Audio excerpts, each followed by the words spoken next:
The following is a production of DallasCowboys.com and the Dallas Cowboys Football Club. How about them Cowboys? This is Mick Shots, streaming live on DallasCowboys.com and the official Dallas Cowboys app. Now, here are Bill Jones, Everson Walls, and Mickey Spagnola. Well, here it is, 1:30 on Wednesday afternoon, and it's time for another edition of Mick Shots. Bill Jones, along with Mickey Spagnola, inside the SWBC Mortgage Studios here at Ford Center at the Star in Frisco. And Mickey, you're all decked out with a Cowboy star. Yes, absolutely. All right. Get in the swing of things. There you go. And we've got Everson Walls inside his very own SWBC Mortgage Studio at the Everson Walls Estate. And he's getting all set up there, it appears. And Everson, you're there. I am on raring to go. this morning. And look Thank what you Everson's very wearing. much. Everson has a Cowboy I'm wearing star. some of Mick Shot stuff, baby. Hey, look at there. Hey, Where's I had mine? something on yesterday. Spags brought it to me. I think it was out of his own personal closet because it was a bit tight. And yesterday it was a bit chilly in here, and you could kind of see it. So I had to wear something bigger because I was being exposed because it was too cold in here. Actually, you could easily tell. It was almost see-through. That was the bag that had your name on it, and you must have put large on there. And I said, oh, this is not going to fit him. I should just keep it. But I did the right thing, gave the bag to my teammate, even though it didn't. My probably wife fit filled him. that out. She likes me in tight stuff. My wife likes me in tight stuff. Well, as we closed out yesterday's show, I made the comment that maybe by 1:30 on Wednesday afternoon, we would know who would be starting at quarterback for the Dallas Cowboys. I also said maybe we would know who would be president of the United States. I agreed with you on both of those things, and I had a feeling it might be the quarterback, but we're not going to know at least until tomorrow, and maybe not until Sunday. Until Sunday afternoon, right. Maybe. I bet maybe we find. both. As far as the presidency is concerned, I just heard a purge horn outside. So I'm a little nervous about what the heck's going on after all of this. Man. Well, we'll leave that to other talk shows, okay? And so let's talk about the Cowboy quarterback quandary. Or is it a quandary or is it a quagmire that they are in at quarterback? Well, it's a decision they have to make. And as I said, just taped something Way else. to sideswipe that, Spags. In the ever-changing world of the Dallas Cowboys, now they've got to decide, as Mike McCarthy said today, between Cooper Rush and Garrett Gilbert as their starting quarterbacks. It sounds like that they're going to go with the guys that have been in the league longer, but not necessarily have the most snaps of experience in the NFL. And I did myself, you guys, a little research here. All right. And you mentioned what the guys have done passing the ball, how many games they've played. In the regular season. So regular season, Cooper Rush, who the Cowboys signed last week, cleared COVID protocol, and then was eligible to practice for the first time today. He'd been with the Cowboys for 3 years, 2017, 18, 19, and went through the virtual workouts, or if you call them workouts, the virtual meetings. And he was released after the Cowboys signed Andy Dalton. So the first week in May, he was released. The Giants ended up picking him up. But in 3 years with the Cowboys, Rush appeared in 5 games, but only threw 3 passes, completed 1. But I figured out he had 26 snaps in all his appearances, which means Everson, he was basically mop-up duty at the end of the games. And then I thought you were going to give me a passer rating on that. No, not. We stopped short of that. And then on Garrett Gilbert, he's played 6 games in the NFL, 5 with Cleveland, and he had a game appearance with Carolina. With Carolina, he completed 2 of 3 passes for 40 yards in 13 snaps, and then with Cleveland, he ended up with 8 more snaps. So his NFL career is 21 snaps total, while DiNucci, in a game and a quarter and a little bit more, ended up with 91 snaps and completed 21 of 40 for 180. So, but Mike said he was going to go with the guys that had the majority of the experience in the NFL, and he was including time spent in preseason games.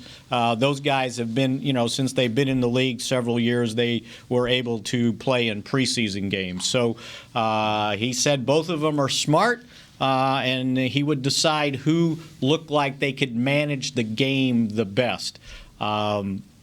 Cooper Rush just got here, but he has familiarity with Kellen Moore, been around him, Bill.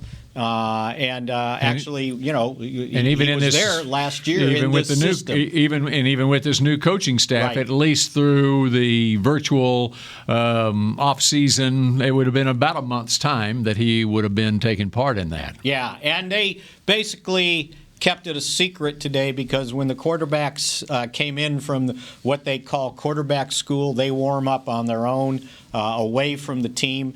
They had practice indoors today. I guess Mike wanted to make sure that he kept it a secret as long as possible. When the quarterbacks showed up to join the team, that's when the media was released. So expect that the rest of the week there, and Mickey. I would also expect that tomorrow because that's the padded practice. And I think between today and the practice tomorrow will determine who's the starter because they don't practice on Friday. They do on Saturday, and I would imagine you want your starting quarterback to work Saturday when there's no access to the practice, by the way. And I will add that to me, Go ahead, Everson.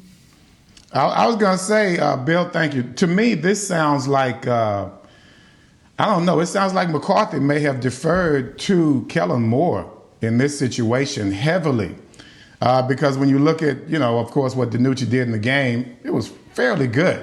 I mean, considering especially the play calls he was up against, the offensive line decimated with injuries. His first start, I have to say that I thought, except for those end arounds and untimely play calls, I thought we did a good job as far as DiNucci was concerned.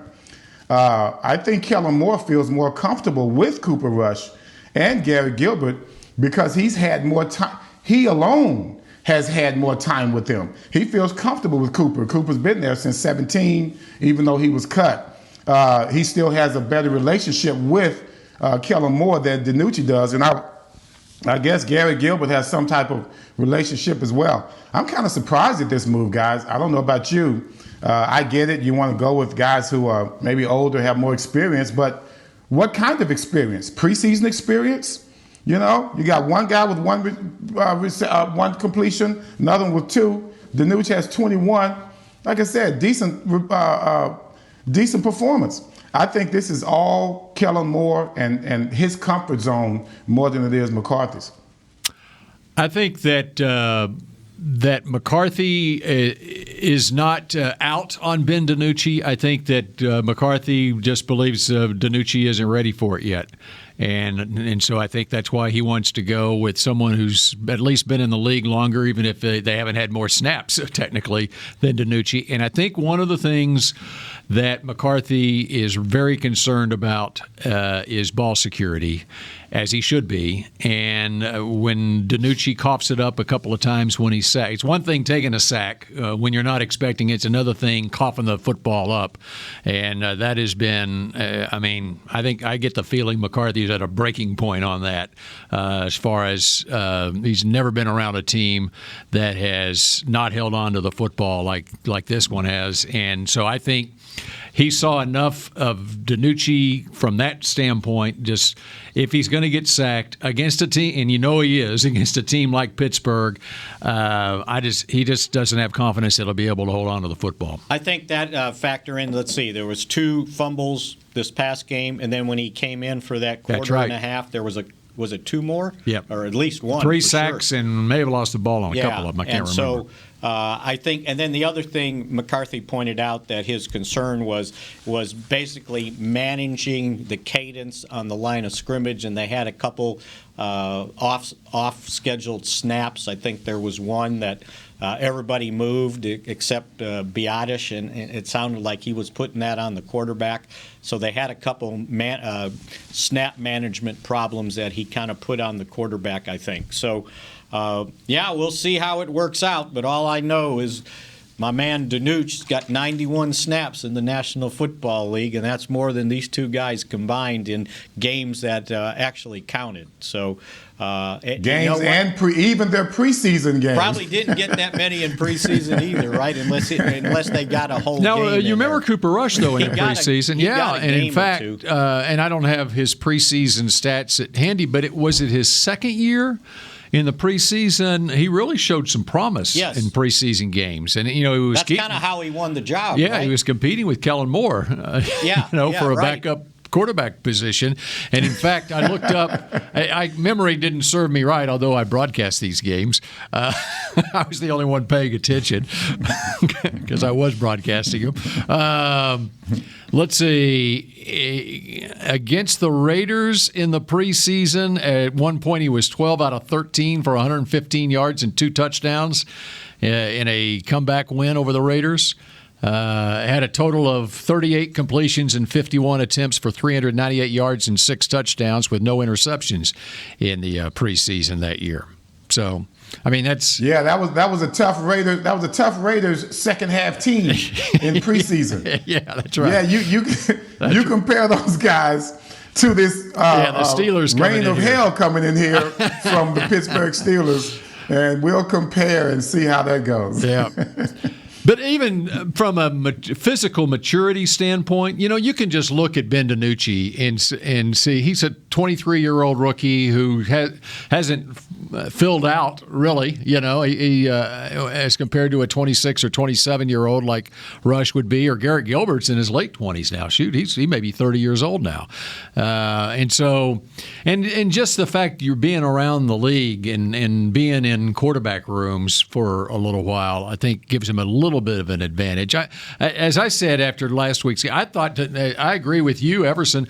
I actually thought DiNucci played great, considering the fact that he was a 7th-round draft pick out of James Madison who had no practices in the offseason on the field, and he had virtually no practices himself during training camp because they were trying to get the first team ready. They weren't worried about the third team, and no preseason games. And he literally had 3 practices last week with the first team. And so considering all that, I thought he did a tremendous job in the game.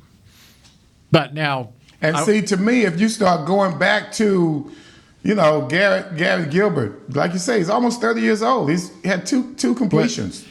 Cooper, 26, 27, 1 completion. Yes, you're playing behind Dak Prescott and I think maybe Romo. I'm not sure if he was there with Romo, but I think, I wanted to go with a guy that's already been there. He's already dipped his toe in the water, as Bill Parcells always said. He's already dipped his toe in the water. I say the momentum that he built, even though made some mistakes, we lost the game, I get it. But the momentum from a personal level that he had attained, I thought we could build on that. I kind of think, I don't want to say we're taking a step back, but it's definitely, at best, a lateral step when we're talking about going forward in regards to the quarterbacks. And me having said what I just said about DiNucci, I thought he played great considering the fact he only had 3 NFL practices under his belt. I would go with either Cooper Rush or Garrett Gilbert this week because I think he might get killed this week. Well, let's just you don't want the young man to get hurt. Yeah, that's right. Let's just spell that out then, because Pittsburgh comes in as the 5th-ranked offense and defense, excuse me. And they've got a front of T.J. Watt, Stephon Tuitt, and Bud Dupree. Those 3 guys have 18.5 sacks among them. And just put that in perspective with the Cowboys. As a team, the Cowboys have 17. Those 3 guys got 18.5 sacks. So, yeah, they're going to be coming after, and I believe they're ranked first in sacks. Pittsburgh is. They got 30, I think. Yeah, so. And that's not even including a guy like Cameron Hayward, who's a 3-time Pro Bowler on their defensive line, too. It doesn't have that many sacks, but, I mean, it's a veteran. Did he front get hurt? Did Did he get hurt last week? Did Hayward get hurt last week? Hayward? He played 75 Yes. snaps last week. I haven't seen their injury report or anything. I thought I saw him laid out. In the game. I could be wrong. All right, so it's a tall assignment no matter who is playing quarterback for the Dallas Cowboys this week. That is true. So here may be the bottom line on all this. In Mike Tomlin's conference call, I think someone asked him something to the effect, so when you don't know who's going to be the starting quarterback for the Cowboys, how well can you prepare? And Tomlin said, I'm preparing to stop Ezekiel Elliott. So that tells you where his priority is and maybe where the Cowboys' priority needs to be. I think let's face it, Kellen Moore he went deep into that playbook against Philadelphia last week and a lot of that going deep in the playbook was Wildcat stuff with Zeke running the football. But I also think that Tomlin probably looks at that third quarter drive when the Cowboys had 7 carries for 42 yards with Zeke and Tony Pollard running behind Zach Martin, and he thinks that they're going to see a lot of that on Sunday. Yes, they will. And the other thing, The other thing I want to point out though on Cooper Rush. All right, Mickey, why was Cooper Rush cut? Because they signed Andy Dalton. That's right. Now, but if they Cooper had already drafted DiNucci, Ben DiNucci, so they figured he was the young guy that they were going to groom, and if they were going to have a backup quarterback, and they spent the money on Dalton, that rushed going into what this would have been his fourth he was a restricted free agent money. He was over $2 million salary, exactly. And so that was had Cooper Rush been a first or second year guy, and they had him and DiNucci, they would have kept both of them here. But it was because Rush's contract, he was due to make $2.2 million or whatever it was, and so once they signed, it was a wash basically. And then you got the experience of Dalton coming in at $3 million base, and you cut Cooper Rush. Obviously, he got picked up immediately by the Giants, and he was picked up on waivers. And the other thing I think that's interesting on Cooper Rush is that he was let go by the Giants. Okay, he went through training camp, was signed to the Giants practice squad when they set the roster, and then he was let go on September 29th. So he was out there on the street at the time that Dak got injured. Right. And so I'm surprised that the Cowboys didn't just sign him off the street then to their practice squad, when Dak got hurt.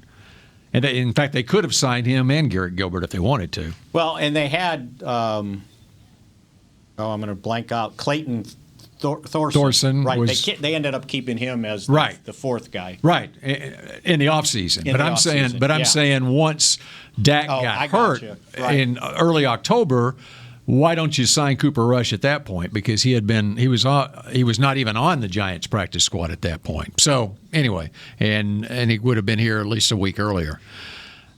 So there we are at quarterback. So the difference is not between what they are physically in regards to why they kept them, or even experience or ability. It was all about the salary cap. Correct? Is that what you're saying? As far as letting them go in early May, yeah. As far as making a decision between DiNucci and Cooper Rush, I'm talking about signing. I'm talking about drafting. I'm talking about even what evolved as the season went on. Because physically, there's not much of a difference between them. Right. So the decision that they were making when they let Cooper Rush go was not comparing him with Ben DiNucci, because DiNucci was a developmental guy. Rush is already going into his fourth year in the league, and so he is in a different salary scale. And so they were comparing Andy Dalton to Cooper Rush. And so for basically $2 to $3 million as a backup to Dak Prescott, well, heck yeah, we're going to take Andy Dalton and his experience over Cooper Rush, who hadn't done anything in the league. Gotcha. All right.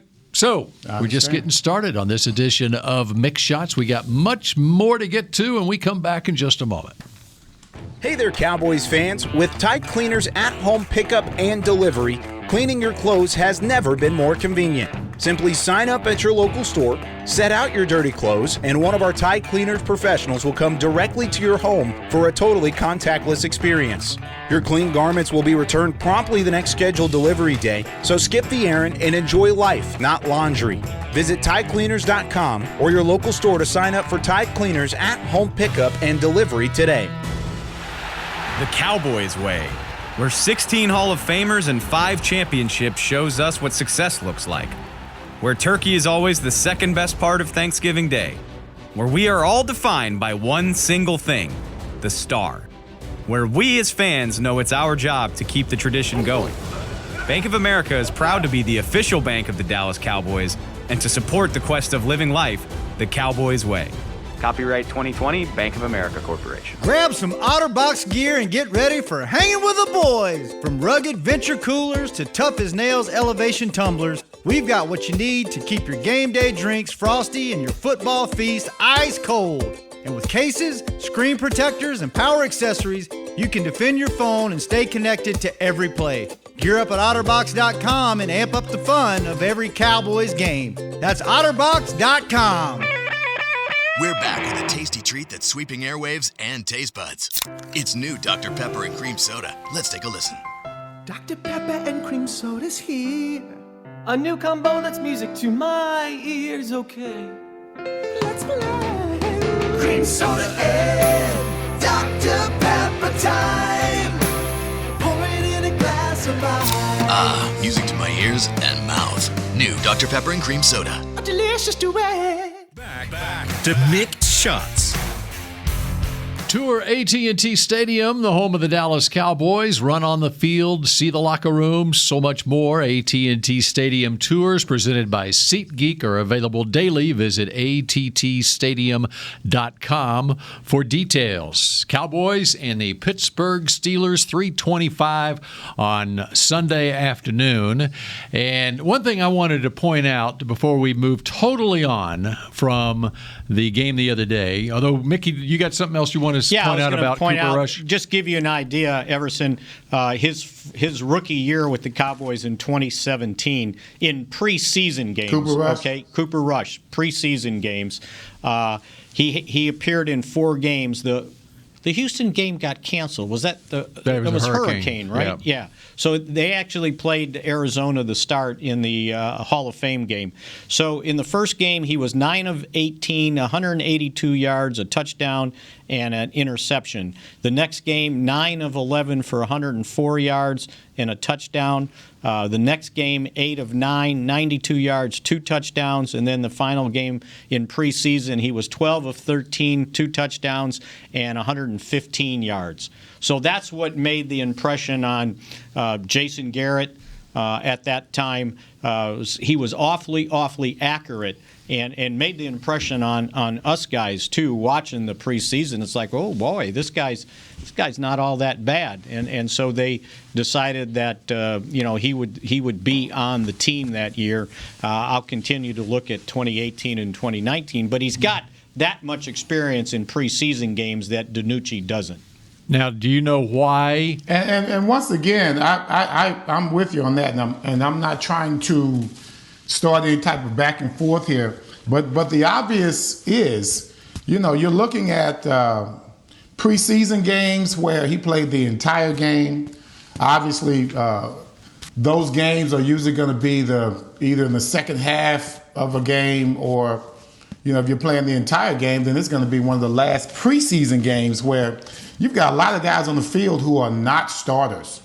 Pretty much looking at guys just on his level at that time. So as you go forward, we're looking at what we're facing here. I'm wondering if Cooper Rush first NFL start, would that be any difference from DiNucci's first NFL start last week? First of all, you got, I think, a stronger opponent defensively. And so that's something that you're going to have to get accustomed to. Not only the fact that not just that, but the fact that it's his first game ever as a starter. That gives me great pause. And I don't know if that's going to be an improvement on what we've already seen from DiNucci in last week's game. That's my only thing. And I agree that's with you. That's my only thing. I agree with you on that. But remember who he had on his side of the ball too at that time of the game. True. But yeah, they're trying to make the team as well. I get it. Okay.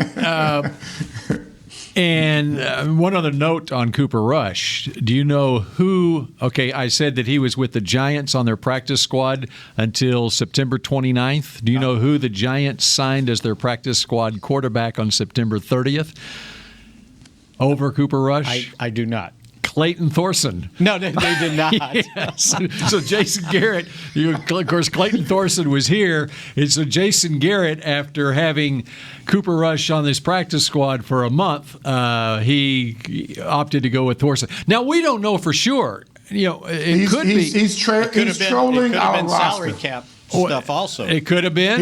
He's trolling our roster. That's what he's doing. You know what? The other thing that Cooper Rush might have had some deal with the Giants that said, hey, yeah, I'll sign you with you on your practice squad for a month, but then if I'm not making any progress a month into this, will you release me? And they may have just released him for that reason. He was banking on himself that he could catch on someplace and not get lost on somebody's practice squad where teams don't realize that he's even, what he's doing. Or he could go work out for teams or whatever.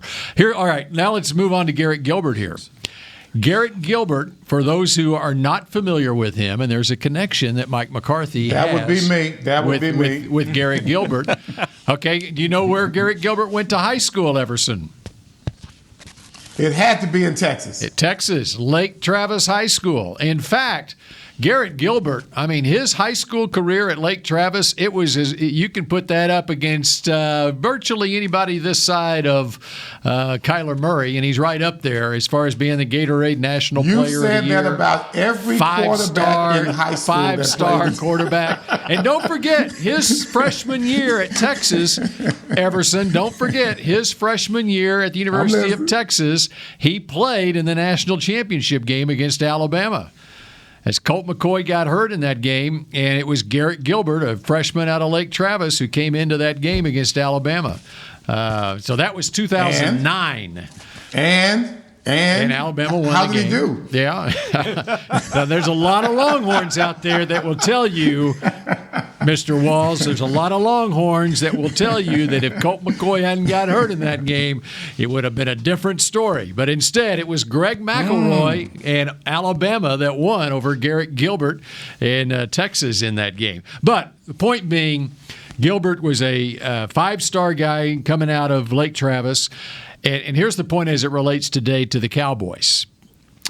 Mike McCarthy's daughter graduated from Lake Travis High School. I believe she was a year. That's it. We're going to win. And so that's it. We're going to win. That means we're going to win. There's the McCarthy connection. We're going to win connection now. That's all we needed Garrett was Gilbert. a connection. Yeah. Yeah. It's funny because when we taped the McCarthy show last night, and so I just asked him, he told me that we were going to go with Gilbert and Rush during practice this week. And so I said, okay, well, tell me about both of them. And he talked about Gilbert first. Okay, so there you go. Maybe that's a tip-off. I don't think it is. Maybe it was because I worded it that way. Tell me about Garrett Gilbert and Cooper Rush. And the first thing he said was, well, he went to Lake Travis High School. So there you go.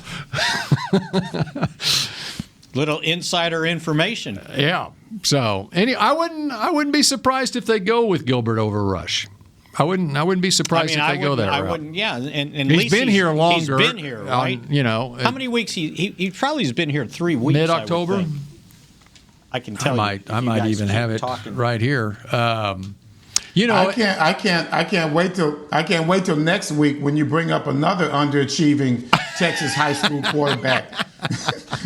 that made it in the NFL. Would you like more about Gilbert? Gilbert was on the practice squad with the Rams in 2014. Then he moved on to the Patriots practice squad in 14 and 15. He was on the Lions practice squad in 15. He was on the Raiders practice squad in 15 and 16.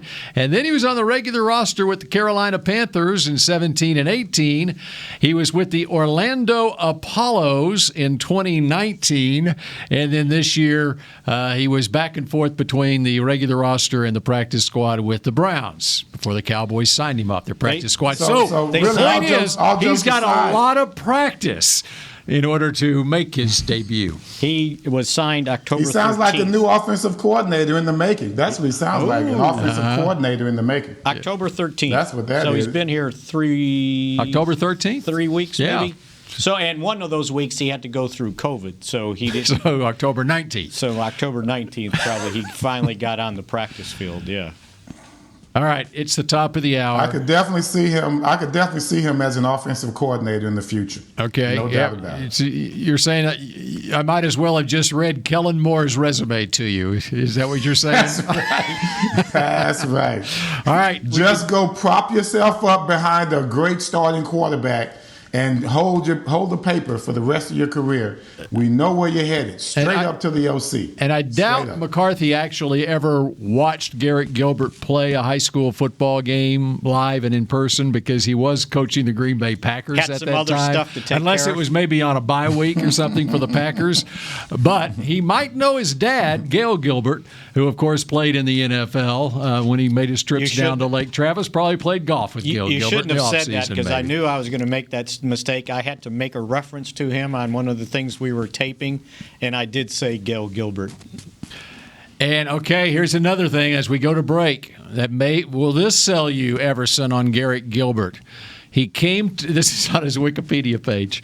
He came to prominence as the starting quarterback of the Orlando Apollos of the Alliance of American Football last year, where he led the league in yards and passer rating and helped his team obtain a league-best 7-1 record and a playoff berth, and then the league suspended operations.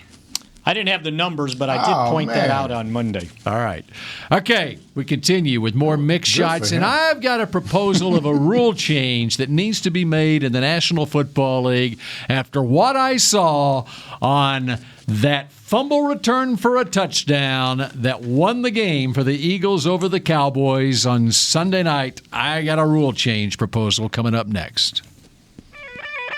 We're back with a tasty treat that's sweeping airwaves and taste buds. It's new Dr. Pepper and Cream Soda. Let's take a listen. Dr. Pepper and Cream Soda's here.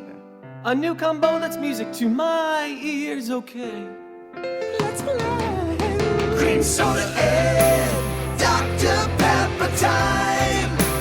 Pour it in a glass of ice. Music to my ears and mouth. New Dr. Pepper and Cream Soda. A delicious duet. Dear, it's 1908. Don't you think we should get electricity? And stop using candles to see at night. It's just electricity lights up the room fast. It's more reliable than candles blowing out, and people seem to love it nationwide. Well, candles are... Dear, did you just run into the wall? Nope. May I have a new candle, please? Historically, switching to new technology is a no-brainer. Today, it's AT&T 5G. Fast, reliable, secure, and nationwide. Switch to AT&T 5G. It's not complicated. 5G requires compatible plan. May not be in your area. See att.com/5G for you for details.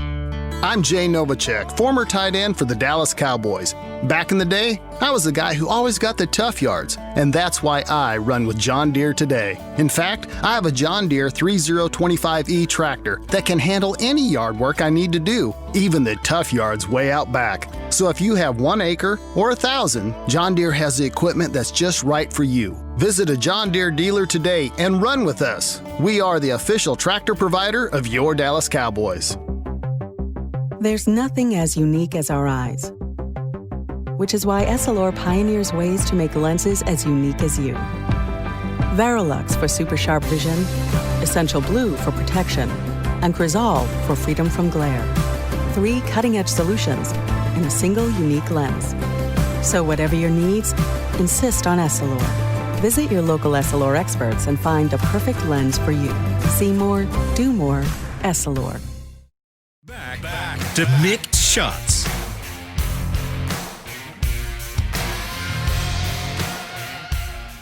Cowboys fans, join the NFL in supporting our nation's service members by wearing the latest Dallas Cowboys Salute to Service gear. Visit your local Dallas Cowboys Pro Shop or shop.dallascowboys.com to find the full assortment of Salute to Service gear. Need some editing. You agree with me on that? Yes. Okay. And Everson, too, when he tried to do it. That's right. Shop.dallascowboys.com. I thought it was easy till it was my turn. There you go. That's exactly right. All right. The Cowboys-Eagles game, the fumble return for a touchdown that basically clinched the game for the Eagles. Yes.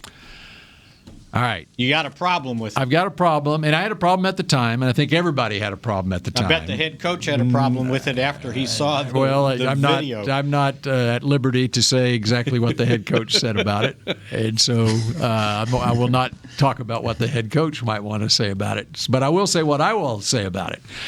And obviously, there was the offsides to begin with. Yes. All right. That would not be reviewable, although maybe it should be reviewable, okay, on a play like that, and an obvious offsides. But anyway. That's why the sky judge is supposed to be up there. That's beside the point. All right. As we all saw, there was a scrum in the middle of the field, and it appeared that Vinnie Curry had the football and it got ripped out. And it appeared on replay that perhaps he had it long enough to be down by contact, and the Eagles would have taken over at that point because it was a fourth down play, right? Right. Okay. And if I remember, the play started at the Cowboys' 26, maybe? Something like that. Okay. That's all beside the point. Yeah. Okay. Okay. There's about 3 minutes left in the game. All right, Rodney McLeod picks it up and goes for a touchdown. We're all thinking, and the NBC commentators, Al Michaels and Chris Collinsworth, they're reviewing it, and then all of a sudden, we come out of as we're watching on television, we come out of all those replays, and they're running the 2-point conversion. And so I'm sitting there going, what? Did they review it or not? Okay, apparently they were all out to lunch on it. They had no idea that it was even going on. Out to lunch. Okay. Apparently, obviously, whether in the booth upstairs, maybe they don't have all the replays that we see on at home on TV. Maybe they should. They get supplied about 5 angles. They're supposed to have them. Anyway, regardless, they're supposed to have more than what we have. They're not. Apparently, they didn't look at it as closely as what the NBC crew did, because we got a much better look at it, and it was going to take longer than what they reviewed it for. All scoring plays are reviewed, right? Well, here's my proposal. I think that you ought to be able to challenge all scoring plays, because in that situation, because McCarthy could not challenge the play because it's a scoring play, right? Okay? It's a penalty, isn't it? Used to be a penalty. It still is, isn't it? Delay a game penalty. All right? So the rule needs to be that you can challenge a scoring play, because there may be something that your people up in the booth, what you see on the big screen in the stadium, may be something that you want to, an aspect of the play that you want to challenge, especially a more complicated play like that they may not see and may not even be aware of to look at. And so that way you can stop it, you can challenge it, you run the risk of losing a timeout, whatever, if it's no good, if you fail on the challenge, but at least they take a look at it, because that was a game-changing play. That guy had reservations at Pietro's, and that's what it felt like, for a pizza after the game. I mean, even the NBC crew after the fact, they're running the 2-point play. They dropped it. There wasn't even any talk about it after that. And I think I told you guys what I did. I remember writing down sack, fumble, and then I saw the play going down the field. You didn't even write down touchdown. I did not. I said, well, this is coming back. He obviously was down. That ball was down there on the ground for all that time. There's no way he wasn't down by contact. Then all of a sudden I look up, and they're showing the replays, and it's like, yeah, he's down. So I'm writing, down, next down. And then I look up, and they're lined up for a 2-point conversion. fast. But if you allow a team to challenge either a scoring play or a change of possession, which obviously are huge plays, they ought to be able to challenge it because there could be a certain aspect of the play that the officials or the replay booth aren't even aware of. Well, that didn't even delay long enough for them to look at it in New York. Right. Which they're supposed to do, right? Everything is reviewed. And I think if the head referee had got his little tablet out there, and even if it's this big, he could see what happened. That Vinnie Curry had the ball. He was laying his arm right on his chest. And even if they decided there wasn't enough evidence to overturn it, right? Fine. But at least look at it. And that way, if you know that you got a fair shake on it, they did at least look at it if you can challenge it. So I'm taking that to the competition committee in the off season. Right? I'll go with you, Bill. Okay. I like that. All right. Or just go upstairs but to me, to Stephen Jones. I mean, yeah. Here's the thing, guys. I mean, it's nationwide TV, right? This is not like it's some regional game. This is the only game on at that like time. It's so Arlington to me, Telecable. That's when that's when the NFL is supposed to show just how competent they are. Just like it's prime time for the teams, it's also prime time for the NFL itself. So these are guys that are paid by the NFL to show just how we've got this entire game under wraps. There won't be any controversies. This is why we're prime time crew. So that prime time crew has to be on point. Hell, a host referee, whoever the guy is on TV, he's dressed up in his suit. He's part of the crew, and they ask him what's going on. And as he's explaining it, I think they were lining up for the two-point conversion. They were. So it caught everybody off guard, which should not happen if you're on the field. Review the scoring play. No one's in a hurry. Okay? The game is still good. So let's just do the right thing. I thought that's the most amazing thing I've ever seen, and very frustrating because, and I know we're known as whiners, but this crap only seems to happen to Cowboy fans. Okay? It just only seems to happen to the Cowboy players and therefore the fans. So that's just another beef we can strike up to the NFL. All right, not that the Cowboys will have the need to punt against the Steelers on Sunday, but we have Are they going to turn the ball over? We're talking optimism here. Go ahead, Bill. Forget Spags, man. He was being very facetious, too, by the way. Should the punter make his way onto the field on Sunday against the Steelers? Who might that punter be? That punter will be Hunter Niswander. Hunter the punter. Hunter the punter. Who, by the way, I found out not only can punt, but he also can kick off and he can kick field goals, too. Can he hold?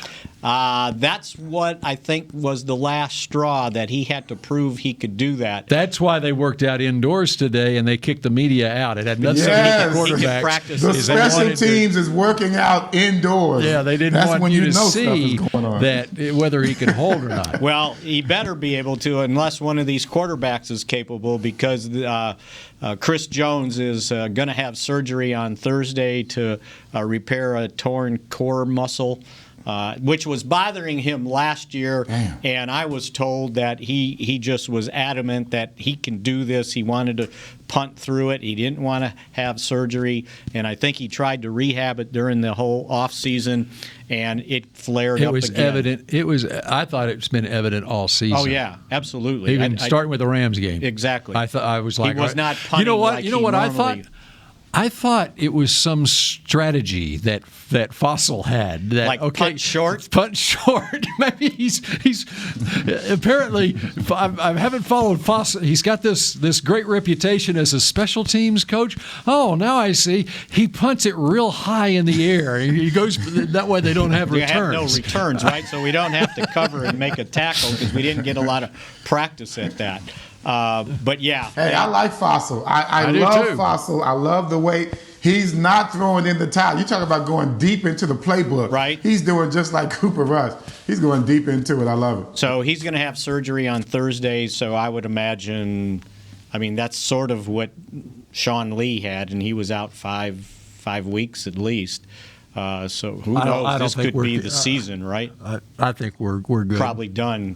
You're going to hang your hat on Niswander. Is that how you say it? Did I say it right? Niswander? I have no idea, but we're going to go with, for now, until we hear differently from Jim Nantz and Tony Romo on the game on Sunday afternoon on CBS. It's Hunter Niswander, who is signed to the practice squad on October 26th, and he is your new punter for the Dallas Cowboys. And maybe the new holder. Chris Jones, an underrated, consistent player on this team. He will be missed, trust me. And the pronunciation guy doesn't even have his name listed because he wasn't on the 53-man roster to start. And how about what Chris Jones has done in his career? I mean, when you consider the fact he was a college free agent in 2011. Yeah. And he's had a really good career. Yeah, his 10th year. And this really injury bothered him last year, and you could tell it was bothering him this year.